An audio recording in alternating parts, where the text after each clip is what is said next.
on in helpless dismay knowing that there was now nothing they could do to stop him. Giselle tried to run after him but Brock yet again had to detain her. "No Giselle, don't. Let me go Brock. Let me go," she yelled at the older boy as she fought against him. "I need to help him." Misty made to run as well but Agatha just held her hand out. "Don't you dare. This is bad enough as it is." Knowing she wouldn't make it past the serious-looking older woman, the younger female reluctantly was forced to back down. "Ash!" Giselle screamed once more. "Ash, please no." All their pleas fell on deaf ears though as Ash sprinted towards the now morbidly inflated Haunter. Breathing in and out extremely hard as he pumped his arms as fast as they could go, Ash shouted, "Haunter! I'm not letting you go so don't even think about it. I know what you're trying to do and it's not gonna happen." The boy didn't even bother looking behind him so preoccupied was he in his dead-set goal of reaching Haunter but if he did then he would have seen Charmander faithfully running behind him. Choosing to rather risk his life and be there for his trainer than go back to safety. Unbeknownst to either of them though, Fuji was watching the both of them now intently. Not bothering to worry or panic for the moment, the older man just watched the two of them with his eyes particularly trained on Charmander. A look of deep thought and contemplation was on his face as he wondered in his mind, such a bond exists between that boy and his Charmander that I don't even think they are fully aware of just how deep it is. I've watched that little fire type closely ever since I first saw it in our battle and the level of sheer dedication and loyalty it has to Ash is truly astonishing. It is clear to see that he can bring out the best in his Pokémon but I wonder if maybe just maybe he could help bring out that young Charmander's full potential if I. His thoughts were suddenly cut off by Giselle pointing ahead and screaming again, "He's not going to make it." Fuji came back to the present and cleared his head before focusing on what Giselle was yelling about.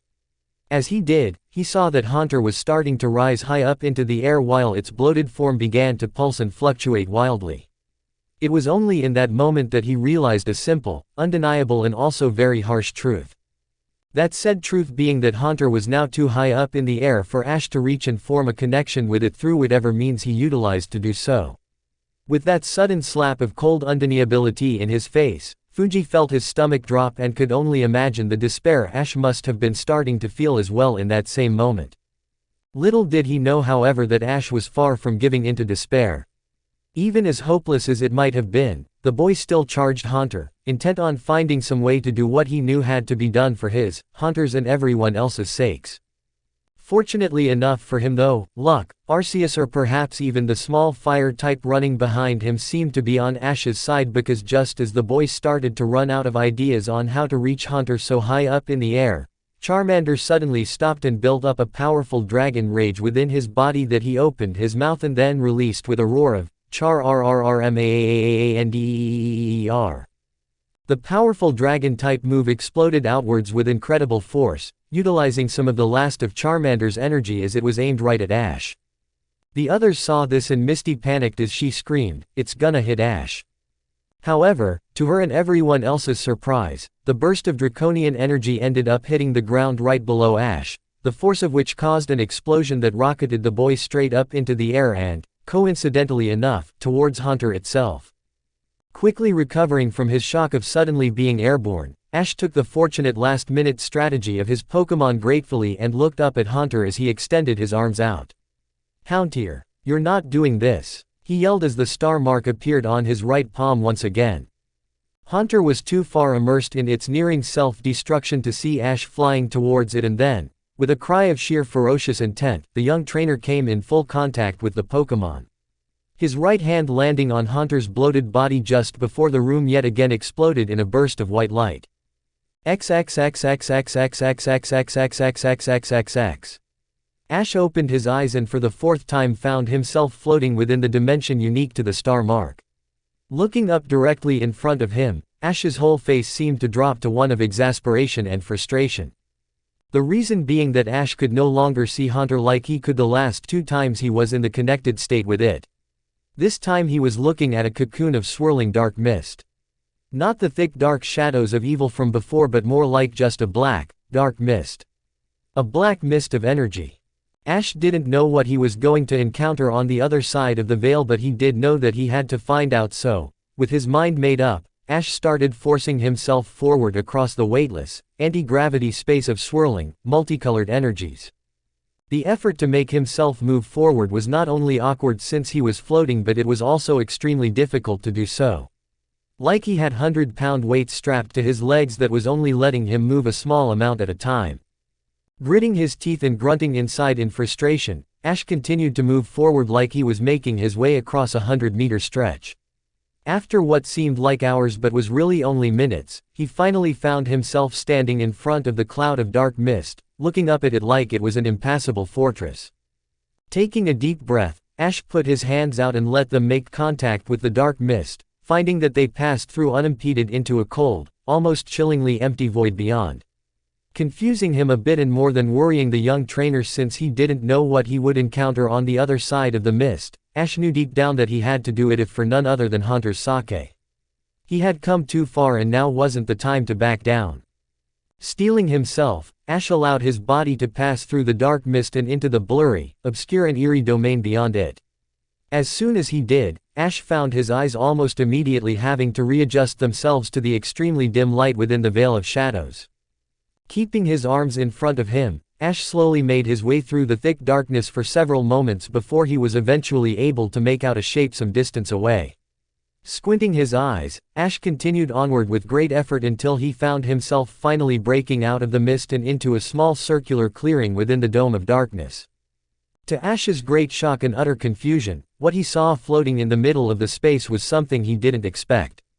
At the most, he was fully prepared to see Hunter in all of its gigantic size or perhaps the bloated shape it was taking on outside of their connection in the real world. However, instead of either of those things, he actually saw a normal-sized Hunter, whom still looked the same as black fog with its own unique physical characteristics that differed from others of its species, but now, it was actually the same size as Fuji's own Hunter. Taking in the way Hunter's head was dropped low and an almost palpable air of depression and sadness hung around it like a suffocating aura, Ash knew the Pokémon was in a very bad place right now. As he looked around and took in his surroundings a little more, he started to wonder if maybe the cloud of dark mist, Hunter's current size and the depressive aura around it was actually a visual representation within their connection of the inner turmoil Hunter was feeling at the moment.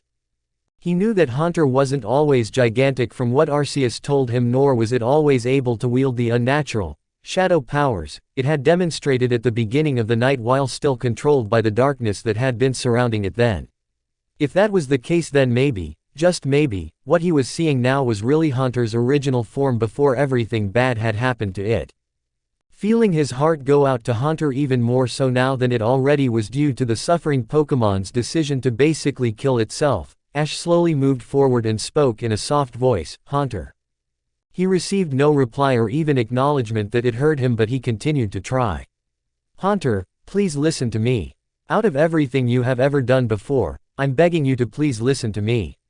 He put his arms out imploringly. "Or at the very least look at me, please." Hunter still didn't look at Ash, but he could tell by the way its body shifted some that it was at least listening. "Hunter, what can I say to stop this?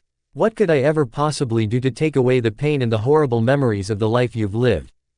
He looks down. "Honestly, I came here tonight thinking that I could change you. Thinking that I could make all the difference and do what even Arceus thought wasn't possible. She was the one that told me about you, you know. She knows you're angry with her for thinking that she took your human friend from you all those years ago and for all of the bad things that's happened in your life." He could see Hunter bristle a little at his words. "To tell the truth though, I don't blame you." This obviously surprised the Pokémon as its head shot up and its red-eyed looked directly at the boy. Not seeing it, however, Ash kept talking. "I can't say that I would personally blame Arceus if the same kinds of horrible things happened to me and the ones I loved, but for you, I think I can understand. From the moment you were born, you were thrust into a world you didn't understand, with abilities you didn't have a choice in and around people who would never understand you." Ash shrugged his shoulders slightly. "I know what it's like to carry such a heavy burden of being different and to have a great destiny. To do things you never had a choice in and wield abilities that aren't normal. Arceus says I'm her chosen one and that I'm meant to bring peace to the world, but sometimes I have to wonder if I even can. If she picked the right person or even if I can handle it. Sometimes I feel so overwhelmed that I just want to break." I just want to give up and go home, but then He finally looked up at Haunter, his eyes locking onto his own. Then I think about the people and Pokémon I love and care for and how I want to protect and keep them safe. I think about the Pokémon with me now and how I want to fulfill my promise of making them as strong as they can ever be and help them achieve whatever dreams they may have. I think about how I want to make my mom, Professor Oak and everyone else back home proud of me, how I want to make myself proud of me. Ash's eyes softened then as he smiled at Haunter. I also think about all of the Pokémon I've been able to help along with my friends and my Pokémon since I started my journey and left home. All the hearts of loneliness I've helped heal and the hope I've been able to help give back to Pokémon and even people that lost their own long ago.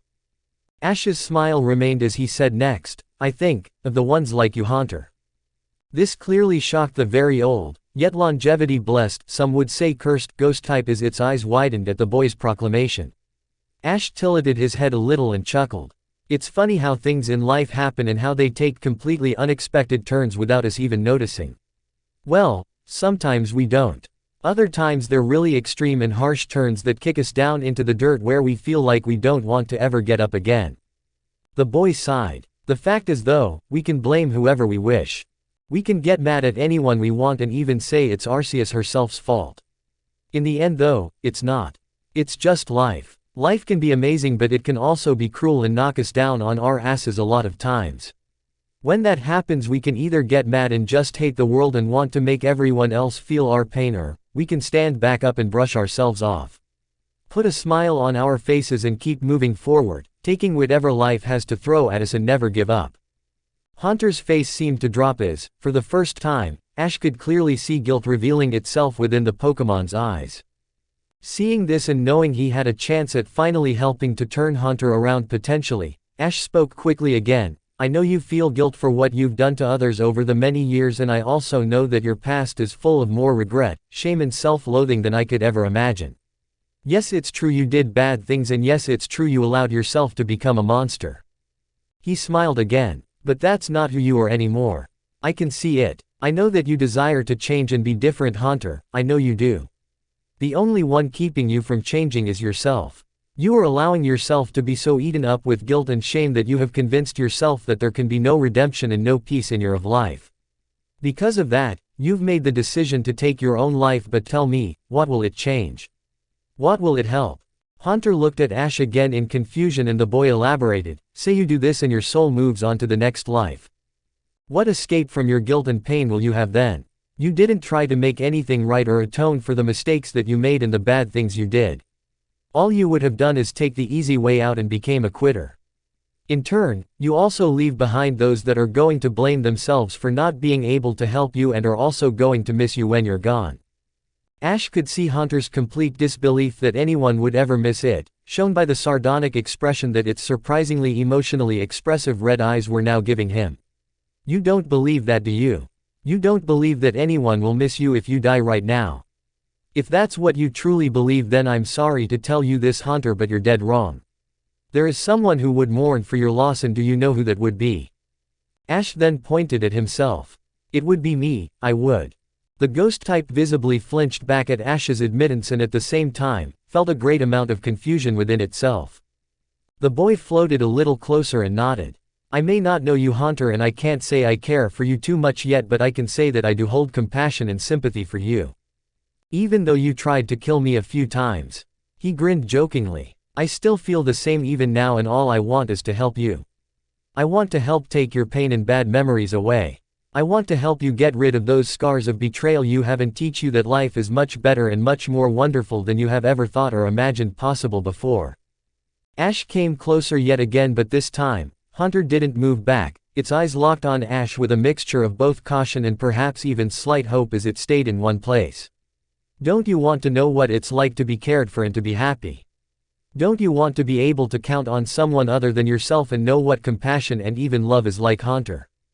Almost as if in an attempt to push Ash away due to the unsure feelings and fear it was still feeling inside, Haunter pushed outward at him with a powerful force of negative emotions. Ash himself was sent reeling back from Haunter's energy pulse, but his unwavering determination and the hope he had in helping Haunter allowed him to overcome his exhaustion and fight against the Pokémon's attempts to keep him at a distance.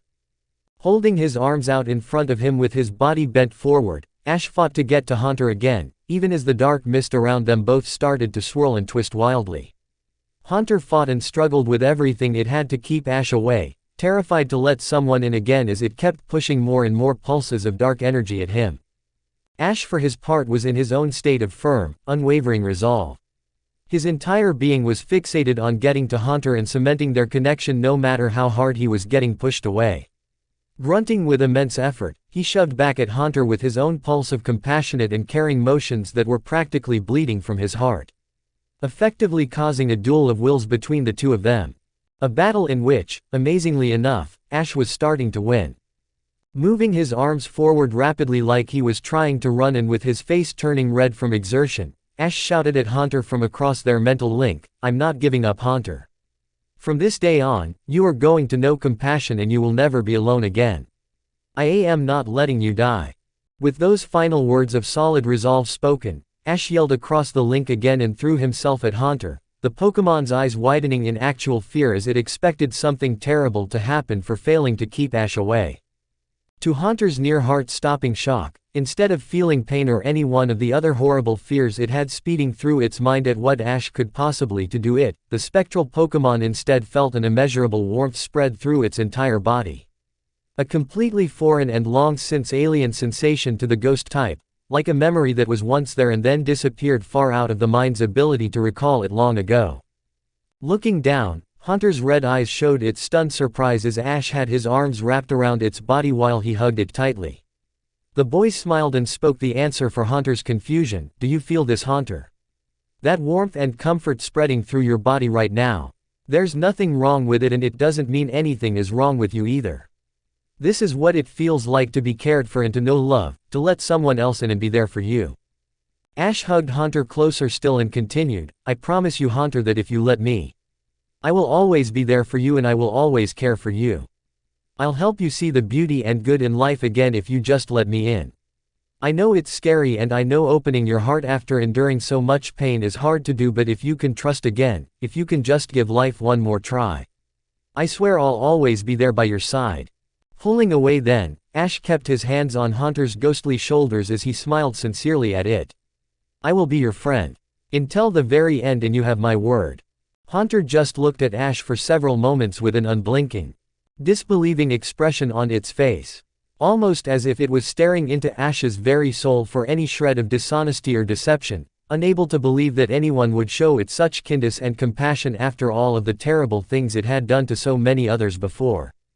Ash eventually let his hands drop to his sides again as he continued to smile at Hunter and asked, "So, what do you say, Hunter? Will you give life, and yourself, another chance again? Will you let me be your friend?" Time appeared to slow down as Ash waited for Hunter's decision, so deep in thought did the Pokémon seem to be. Though, after several tense minutes of complete stillness, Ash looked around and saw the dark mist around them begin to fade until, gradually, the pocket dimension of multicolored aura energies they were in came into full view again. Ash looked back at Hunter and grinned as a feeling of barely contained excitement and accomplishment began forming in his gut. "Is that a yes, Hunter?" The ghost type in question merely looked at Ash in silence for several more moments, taking in observance everything about the human before it that Ash had shown himself to be over the course of the night. To Hunter, from the moment he first felt Ash's energy, he knew the boy was a different kind of human, but what kind for certain was definitely a mystery to it. For so long Hunter had truly blamed Arceus and the world around it for all of the misfortunes and tragedies it had seen, underwent and also witnessed others go through that it had tried to help or simply even just observed over the many long years that it had lived. After its one and only human friend had been brutally taken from it, Hunter knew that it had shut its heart off to others and became brutal and cruel to everyone it came across afterwards. Ash had been right. Hunter had truly begun to believe that there was no good left in the world after so many desolate years passed by, and it had further resigned itself to the darkness that came to control and dominate its very existence. Hunter felt guilt for what it had done to so many innocent people, but it also felt as though redemption was so far beyond its grasp that there was no point in trying to change or find something else to believe in anymore. Then Ash came along. A simple human that only had his courage, friends, determination and belief that Hunter was not beyond saving to go on. Through all the odds and after all that happened, Even after it tried to kill Ash, his friends and their Pokémon time and time again, the boy was still hell-bound to help bring the light to its poor and wretched soul. Looking at Ash now after all that had happened during the long night, Hunter could not help but see some of the same kindness and compassion in the boy that it had seen in its old human friend from so long ago. It was in that same moment that Hunter felt something, a warmth. Like a spark of heat being ignited within its long cold heart that Hunter hadn't felt for years. It was then, and only then, that Hunter realized what it was feeling. More specifically, what it was feeling for the human in front of it. And that emotion, that feeling, was caring. Hunter found itself actually feeling a level of affection and ever so slow-growing compassion for the human that had risked and given so much for it when he never even had to in the first place. Ash had been asking if Hunter could feel the warmth spreading inside of it, and now Hunter actually believed that it could. For the first time in longer than it could remember, the ghost type was actually feeling hope and perhaps even the tiniest bit of happiness growing up inside of its formerly darkened, evil self. It was at the end of all of this inner monologue and thought that Hunter finally made its decision with firm resolution and allowed the sight of a small, contained, yet no less very welcome smile appear on its once malicious-looking face. Ash's own smile only increased tenfold as he nodded and put his hands on his hips. "It's not gonna be easy, Hunter, and I know that you are still going to battle with the darkness of your past. Living a life like you have for so long isn't going to change overnight, and I know that, I think you do too. But together." He extended his right hand out to the Pokémon then. "Together we can do it. I know we can." Hunter just gave Ash another small, silent nod of its head with a smile accompanying it. The smile felt very foreign on the ghostly Pokémon's face, no doubt from having gone so long without giving one, but Hunter still decidedly liked the feeling of doing something other than angrily scowling all of the time. As Ash took the chance to look Hunter over, he started seeing the yellow aura around it begin to slowly morph and change. This surprised Ash since, for one, this was the first time he had even bothered to really check out Hunter's emotional aura level during their current connection. Mostly due to the fact that he had been too preoccupied with simply reaching the ghost type when they re-entered the star state to give thought to anything else. When their third connection had failed, Ash recalled seeing Hunter's aura slowly starting to change from red, which meant angry, to what he thought was yellow, which meant cautious and unsure. He turned out to be right, since the aura he was seeing around Hunter currently was indeed yellow, but now, it was changing once more before his very own eyes. Ash found himself hoping that this particular aura shift would be to white like his, since that would mean Hunter was finally calm and at peace. Arceus must have been watching and saw fit to bless him in that moment because, to his utter joy, he was just able to see the wavering yellow energy around the ghost Pokémon shifting into that of the tranquil, serene and calm white one that he had been so longing to see. Unfortunately, Ash was only able to bask in the fact that he had managed to succeed in bringing a Pokémon all the way down from the dreaded and inescapable black aura to the pure white one that matched his, for a very small fraction of unfortunate part of the situation being the sudden wave of extreme fatigue and overwhelming exhaustion Ash felt slam into him all at one time. Grabbing his head, Ash grunted through the telepathic mind link and doubled over, only the fact that he couldn't actually fall while floating in the star state being what kept him up. As pure fatigue overcame the boy and his vision started to swim in his eyes, Hunter looked down worriedly at the human he was growing to care for. Feeling Hunter's worry, Ash looked up at the Pokémon from his nearly totally bent-over position and gave a weak, almost squinty-eyed smile. He brought a trembling hand up and tried to put his thumb out as he said in a near whisper of a voice through the mind link, It's okay, Hunter, I'm fine." That was the last word Ash managed to utter mentally before darkness suddenly swallowed up his vision. The last thing he saw before the blackness of unconsciousness claimed him was Hunter's aura turning to a snowy, vibrant white, and the final sensation he felt was the combination of Hunter hurrying to his side and the violent tug that signaled the end of their connection just before the star state broke entirely. XXXXXXXXXXX. Giselle and the others had spent the entire time Ash and Hunter were connected through the star mark, anxiously awaiting to see what would happen at the end of it all. So far though, they were only treated to the frustrating sight of the bright dome of light that blocked their vision from being able to see what was currently happening within. It was while they were waiting that the shaking started. It was mild and not too noticeable at first, but gradually it became more and more pronounced until practically the entire chamber and what felt by extension like the entire tower itself was starting to quake off of its foundations. The ceiling up above began to tremble, and then actual chunks of it, small and then much bigger, started raining down on them from above. This caused all of them to run and take shelter wherever they could in the chamber to avoid the large pieces of rubble falling hazardously from above. "What's going on?" Misty yelled from where she was hiding behind a few broken down pillars which had formed a sort of cross-shaped barrier over one another. Fuji shouted back from his own spot behind some rubble nearby, "It's the structure of the tower. It's old, and given all the abuse it's taken over the years plus everything that's happened down here tonight, I think the entire infrastructure is starting to collapse. I was afraid this might happen at some point in the future, but not right now. We need to get out as soon as possible in case it does collapse, or otherwise we'll all be crushed and buried alive down here." "Not without Ash, we can't," Giselle yelled back. Agatha looked towards the dome of light from where she was near the exit. "Well then they'd better hurry up whatever it is they're doing in there, or it'll be too late." As if on cue and right as more chunks started to fall down from above, the light dome began flickering and fading out until in a flash, it was gone altogether. Brock was the first one to get a clear sight on what could be seen after the light vanished, and he announced it while pointing, "Hey guys, look there. It's Ash, and Haunter looks normal again." As each of them gazed upward to see for themselves what Brock was saying, they saw Ash floating face up in the air high above near the ceiling, his arms and legs dangling limply by his sides with his head thrown back. Haunter was now indeed completely back to normal, no longer bloated or expanding in order to self-destruct. It was still the same giant size that it had been the entire night though, proving that the smaller form the powerful ghost type took during it and Ash's final star-marked connection was truly just a physical representation of the uncertainty and vulnerability it had been feeling during those particular moments. Its true size, at least nowadays, was the immense, all-encompassing, awe-inspiring one they were looking at now. Seeing Haunter no longer poised to explode and with an almost visible air of calm about it that none of them had seen it portray so far, led to a relieved sense of joy that Ash had apparently finally succeeded in taming Haunter's enraged spirit.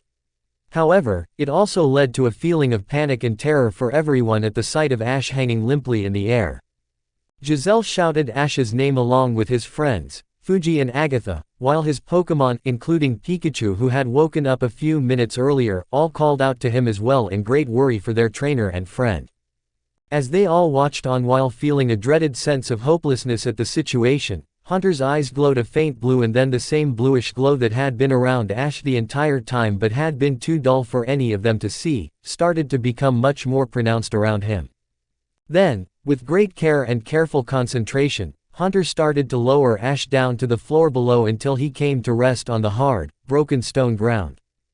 Giselle and Pikachu were almost moving on air, such was how fast they got up and were now running towards Ash at a frantic pace. Fate was not to bestow reunion amongst them so soon, however, because at that exact same moment, Fuji was also up and running to intercept Giselle as a large chunk of ceiling broke free and came hurtling down towards her and Pikachu. His old body moving faster than it had in years, Fuji quickly pulled Giselle out of the way just as she looked up and saw the massive chunk of rubble coming towards her. The two of them fell to the side just as Pikachu flipped out of the way and the huge lump of stone smashed into the ground. Letting her go and getting to his knees, Fuji watched along with Giselle as several more large pieces of ceiling started to come loose and fall like ballistic missiles to the chamber floor below. Fuji helped Giselle up, and then the two of them, plus Pikachu, ran back to the others just as the bombardment of debris started to rain down on them ruthlessly. Agatha stood up fully and put her arm over her head as she shouted, "We have to get Ash and get out of here now." Brock, however, was already up and prepared to make a sprint for his friend when, to his and everyone else's horror, a massive chunk of ceiling nearly 30 feet long and across busted free from the ceiling and fell to the ground as if it were a meteor. It then smashed down in the almost exact center of the chamber seconds later, but on its side, causing the ground to split apart as the hard and very durable chunk of thick stone cut a swath down into the earth and formed a giant wall of rock which practically divided the room into two separate sections. Brock was stopped dead in his tracks by the mammoth boulder that had fallen, and it was only made worse by the tons of smaller but no less considerable sized chunks of solid black stone that rained down in a shower and joined their huge cousin below in creating a large wall of rubble and rock that only kept getting higher and higher. To top it all off, everything had fallen in such a way that the chamber was now essentially cut completely in half, blocking off Brock and the others from Ash and Haunter. And it was only getting worse as several large rocks now began falling onto their own side. Misty, Giselle and Ash's Pokémon screamed and called out in sheer terror for Ash's safety as the sudden harsh turn of fate took them all by a cruel, twisted surprise. Brock and Fuji were all but rooted to the ground in dumbfounded shock at what had just happened, but their wits quickly came rushing back to them when Misty and Giselle both went running towards the wall of boulder and pillar-sized ceiling debris separating them from Ash. Brock was quick to reach out and grab Giselle as Fuji did the same to Misty, both of them holding the now desperately struggling girls back as they struggled to get free while screaming Ash's name over and over again. Neither male had any words of comfort or reassurance to offer the girls though, because they themselves were still reeling from the shock of what had just happened. For them, the realization brutally struck home that they had just lost their opportunity to get Ash back and save him from the cave-in that was almost guaranteed to happen any moment now. Once all of the massive chunks of ceiling started to fall and then made a virtually impassable barrier with their mass and size, the chance of just running in and retrieving him was gone. They couldn't try and scale the wall of rubble to get to him or send any of their Pokémon to do it for them either, because the ceiling was still practically falling down on their heads. Every second spent in the chamber was just one more very real chance that they would all be crushed or buried alive. This was the same harsh, terrible truth. Agatha quickly came to herself and called for her to make the hardest decision that she had ever had to make in her entire life up to now. A decision in which she knew would haunt her until the day she died. Tears gathering in her eyes even as the usually calloused and tough woman raised her head, Agatha yelled out, "Bring them in and call back your Pokémon. We have to go now or we won't get the chance to later." Brock and Fuji turned their heads and looked back at Agatha like she had just told them to murder their Pokémon and forsake their families, but, knowing the threat of being crushed to death was very real as they looked around and saw all of the deadly pieces of ceiling crashing down all around them, they knew that there was no other option. As much as they would have given anything in the world to make it not true what they had to do, both Brock and Fuji knew that they had to listen to Agatha. His heart shattering even as he started pulling Misty backwards towards the exit, Fuji felt tears prickle at his eyes as the girl screamed and fought against him viciously, vehemently protesting against the decided course of action. Brock, for his part, just looked at the wall of rubble separating them from Ash with an inconsolable feeling of despair and hopelessness consuming his being for failing his closest friend. Tears fell down his own face slowly as he whispered in a broken voice, "I'm so sorry, Ash," before tugging on Giselle as he turned around to follow Fuji. The brunette's eyes widened at what Brock was doing and she screamed loudly at him while beating on his chest. "Brock, stop. Let me go. We can't leave him." Brock continued to struggle against her as he tried to talk some sense into her. "Giselle, if we don't leave now then we're all gonna die and Ash wouldn't want that." Paying no heed to her older friend's words, Giselle continued to scream and curse at him as she all but bit and clawed at the teen to let her go. Pikachu and Charmander however were not so easily swayed as they ran up to the wall of fallen ceiling and started attacking it ruthlessly with fire and electricity respectively. The worry they were feeling for their trainer had quickly turned to all-out maniacal panic as they poured every ounce of their remaining energy into moving the huge barrier in their way which simply refused to move, not caring if they killed themselves from over-exhaustion or not. "Chew!" Pikachu cried loudly as he released his most powerful focus lightning-enhanced thunderbolt at the seemingly immovable wall of rocks, only succeeding in smashing apart a few of the smaller boulders but not nearly enough to make a difference. Charmander kept blasting every rock he could see with flamethrower and dragon rage while Ghastly stayed back with his head bowed low. Being the intelligent Pokémon that he was, Ghastly knew there was little to no chance of saving Ash, and with that heartbreaking revelation settling in, he also knew that his trainer would want them to live, not die and waste their lives in a fruitless attempt to rescue him. Knowing what he had to do since his fellow Pokémon would never willingly leave, he floated forward and used his psychic energy to paralyze and lift Pikachu and Charmander into the air. The two smaller Pokémon desperately fought and struggled against the power Ghastly was using to make them immobile, but it was for naught. Tears started to stream down their faces as they cried out for Ash, and even Ghastly's own eyes dripped with tears as he started to float back towards the exit with his teammates in tow.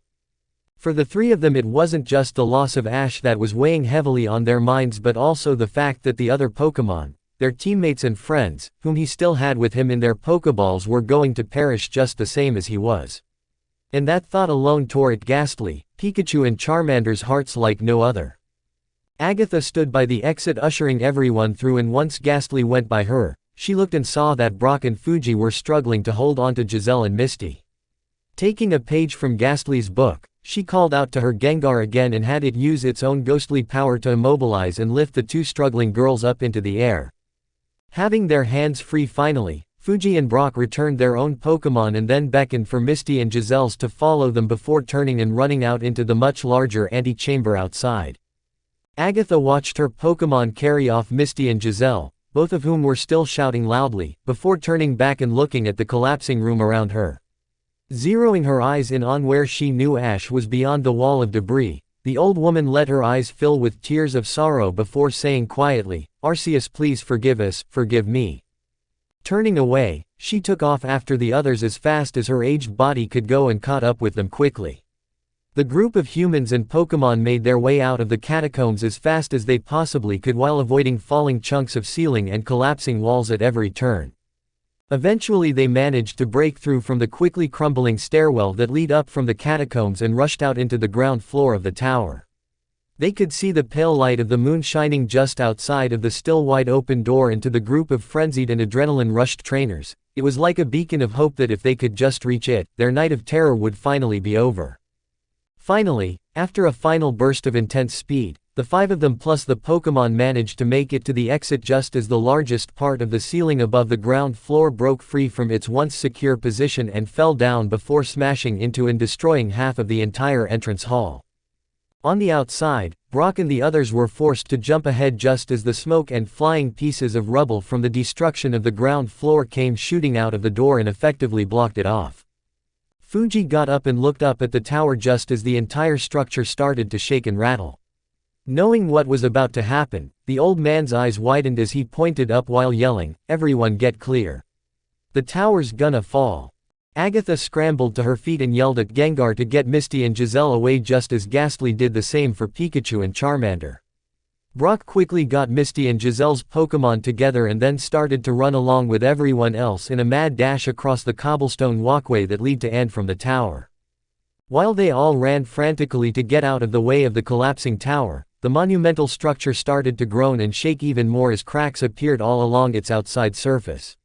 Sounds of extremely loud crashing and breaking could be heard coming from inside of the tower as a clear indicator that it was quite literally falling apart from the inside out. When they had finally reached a safe distance a few dozen yards away, Fuji turned around along with everyone else and looked up at the tower just as its pointed roof spire caved in on itself and started a downward domino effect. In essence, the entire tower began collapsing inward like a heavy rock being dropped into a tube full of feather-like cotton balls. Floor after floor of the iconic tower dropped down and crushed into each level of itself. The almost deafening roar of stone being smashed apart and broken to pieces and glass shattering accompanied the terrible but morbidly fascinating sight of such an incredibly large man-made structure toppling like a house of cards.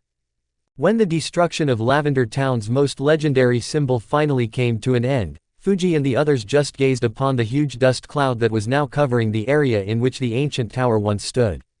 Even though it was still nighttime, almost dawn, the massive smoke cloud could still be seen even against the dark night sky.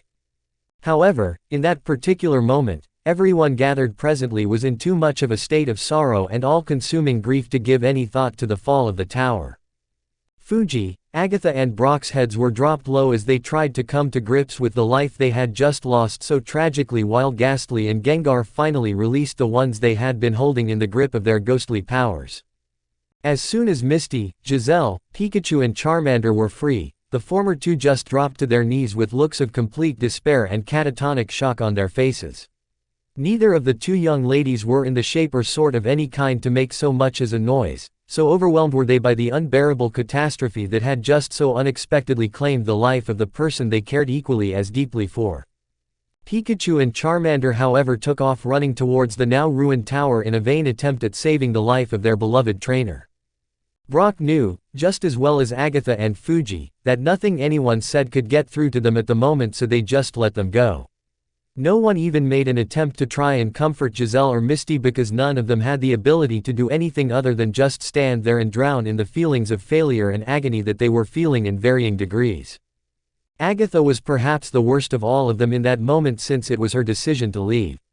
Even though it ultimately saved their lives, since staying would have meant every single one of them would have died in the end, it still didn't take away the pain or immeasurable pain she was feeling right now.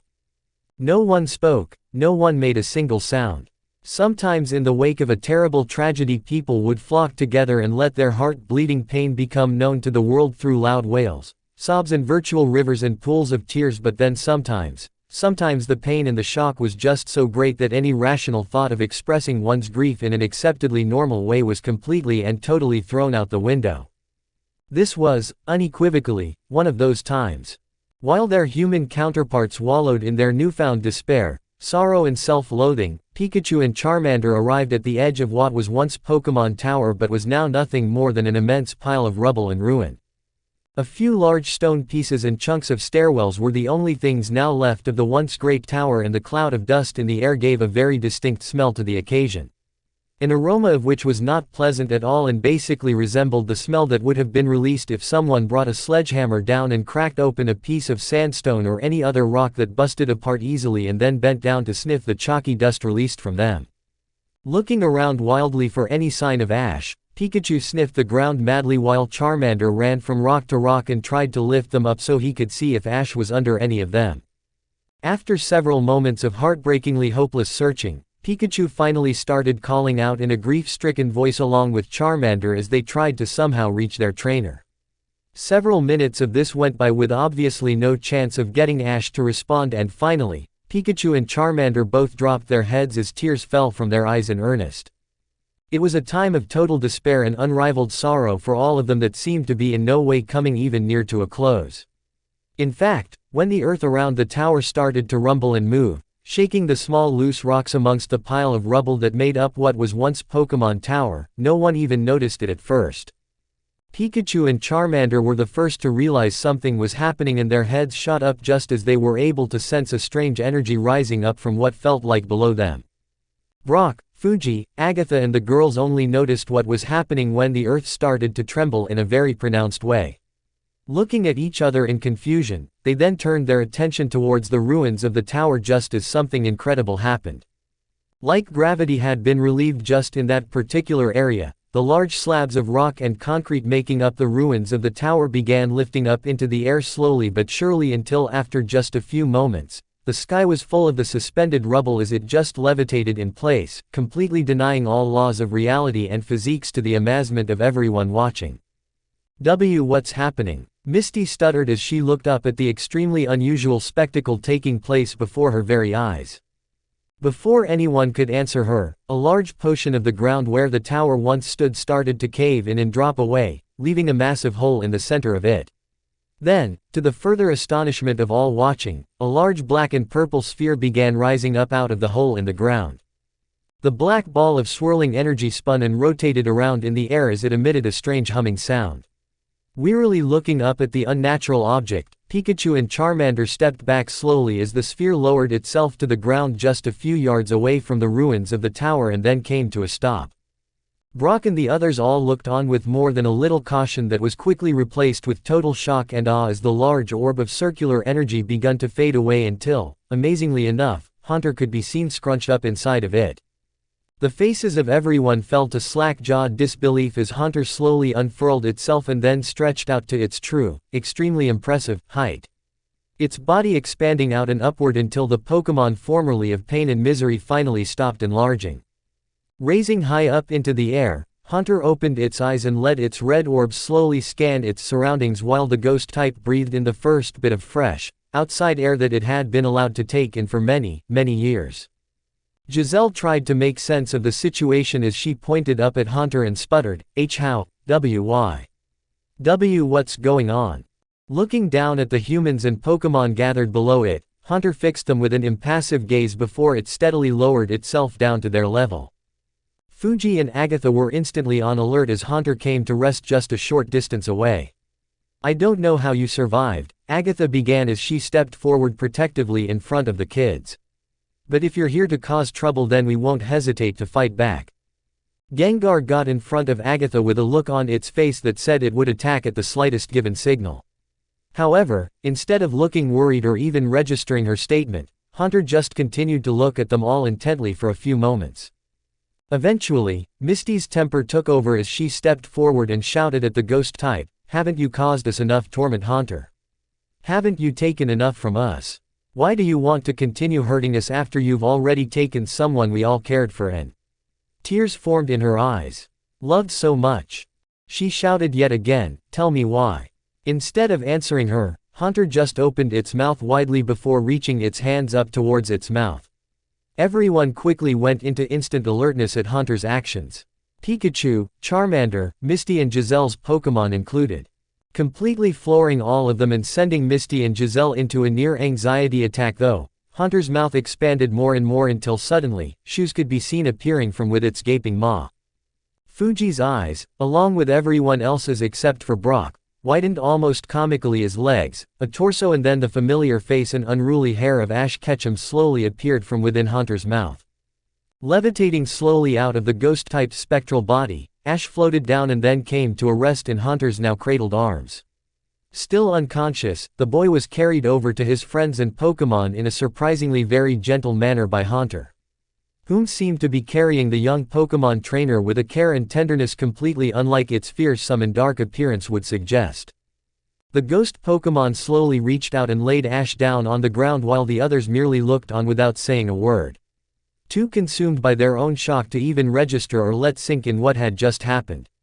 Well, at least until it did finally sink in and Pikachu and Charmander went running towards their trainer while crying out in sheer ecstatic happiness.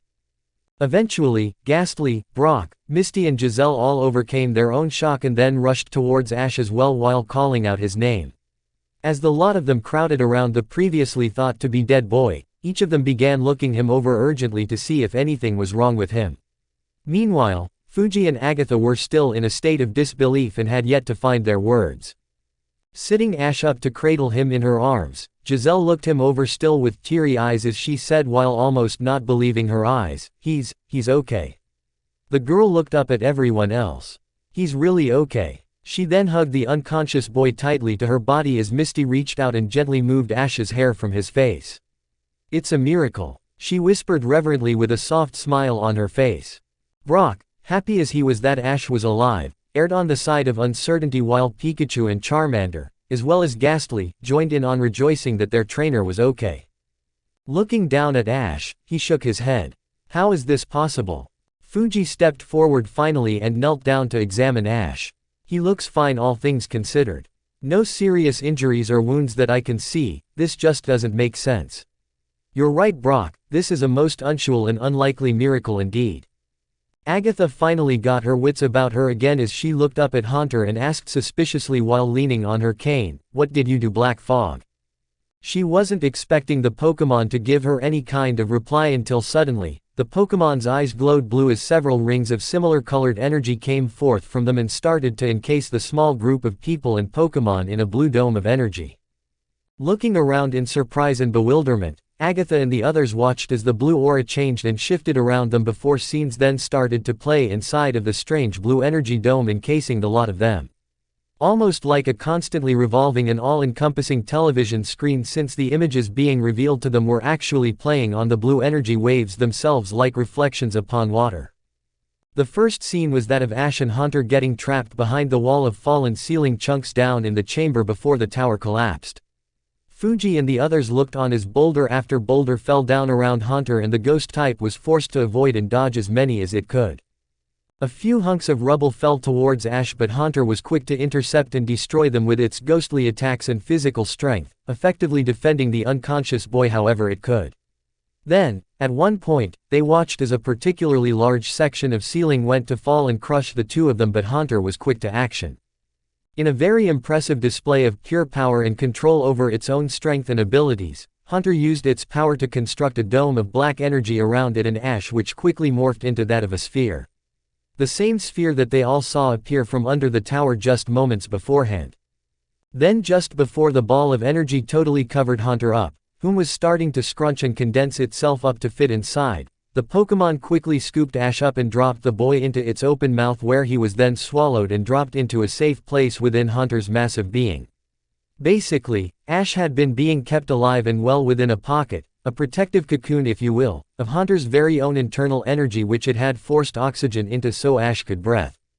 The question now answered as to how Ash and Hunter survived being crushed to death by the collapse of the tower, being that the boy had been being kept secure inside of Hunter while the black sphere of energy was what had kept both of them safe. The ghostly Pokémon then answered the unspoken question for how they got out of the fallen tower. Eyes still locked onto the images that were being displayed within the vortex of energy swirling around them, the humans and Pokémon alike continued to watch as the scene shifted to one of almost total darkness. It took them a while to figure why everything was now dark and totally quiet around them, but then the entire dome of energy started to shake in pulses. Suddenly, the darkness was replaced with a strange purplish, blue light. Smashing, buzzing and crushing sounds were then heard before the entire mass of energy around them began moving in what appeared to be an upward motion.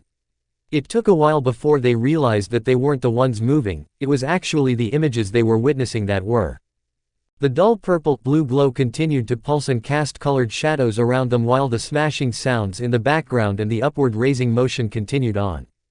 When moonlight finally burst through into the scenes they were watching and the black sphere rose high up into the sky until it was overlooking the entirety of Lavender Town, as well as the landscape around it, into the distance, and, weirdly enough, the images of themselves standing far below on the ground, they finally understood what they had been seeing. Hunter had somehow been showing them through some strange form of energy-based memory communication that it had been the one to save Ash and bring them both to the surface. The darkness they first saw was what the sealing chamber far below now looked like once the tower and everything else had caved in. Now it was nothing but a solid space chocked full of mammoth boulders with no room for even a Rattata to squeeze through. The black sphere of energy Hunter wrapped around itself and Ash before the chamber fell in is what had kept them safe from being crushed to death. The breaking, smashing, ascending sounds they heard was what the protective black sphere had been emitting as it rose up through the ground of the now collapsed tower and smashed apart every rock and piece of rubble that it encountered along its way in the process. The moonlight they had witnessed and the feeling of being able to look down over all of Lavender Town and the surrounding area is what Hunter had been seeing from within the dome after it had finally busted through to the surface. With the images no longer playing anymore, the blue vortex of energy faded and dropped from around them until the small group of humans and Pokémon were now staring up at the impassive face of Hunter once more. All of them were stunned into silence at the revelation that the one who had attempted to kill them all night long was now the very reason they had to thank for Ash's life being spared. Without Hunter, their friend, admired young man, trainer, boyfriend and love interest respectively for each individual of course would have been lost to the world. Eventually, Giselle stood up and walked towards Hunter slowly as she spoke in a gentle voice, "Hunter, you saved Ash." The abnormally large ghost type just nodded to her question and then a smile formed across Giselle's face, tears freely streaming down her face, before she lunged forward and hugged the bottom of the Pokémon's huge body. Thank you, Hunter. I can never repay or thank you enough for saving him, but, thank you." Giselle repeated her chants of thank yous to Hunter while crying freely, and even though this clearly took the now wide-eyed Pokémon by surprise, it didn't attempt to move or push her away. Giselle's actions were mirrored by Misty, who also went up to the ghostly Pokémon and hugged it with her own tears of joy running down her cheeks. "Thank you so much, Hunter, you have no idea what this means to us." The reddish, orange-haired girl murmured tearfully as the joy she felt at not losing the boy who had come to mean so much to her mixed with that of the immeasurable gratitude she now felt towards the Pokémon responsible for keeping him alive. Brock just smiled and nodded at Hunter in his own way of saying thank you and then shook his head in disbelief at the insane, yet very welcome turn of events the night had just underwent. Fuji on the other hand was still just a little bit too stunned at what had happened to say anything, so he just stood there and watched the moment play out silently. Agatha however decided to voice what she was thinking and stepped forward a little bit before clearing her throat. Not exactly sure where to begin, the seasoned Elite Four member looked up and addressed the ghost type in a slightly hesitant tone just as Misty and Giselle finished hugging it and backed away. Hunter. She trailed off in thought for a few moments. I was convinced that you were an evil, twisted Pokémon that only took joy in hurting others.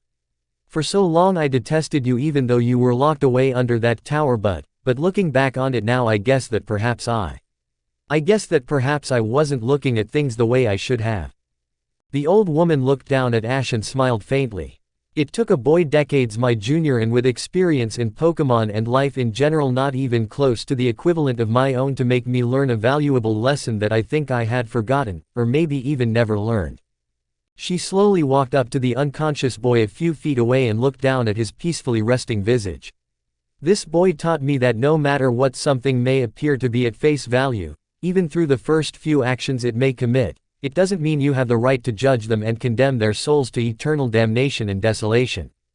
Agatha then looked back up at Hunter again, who was watching her intently, and said in an apologetic voice, Fuji and myself locked you away because we were scared.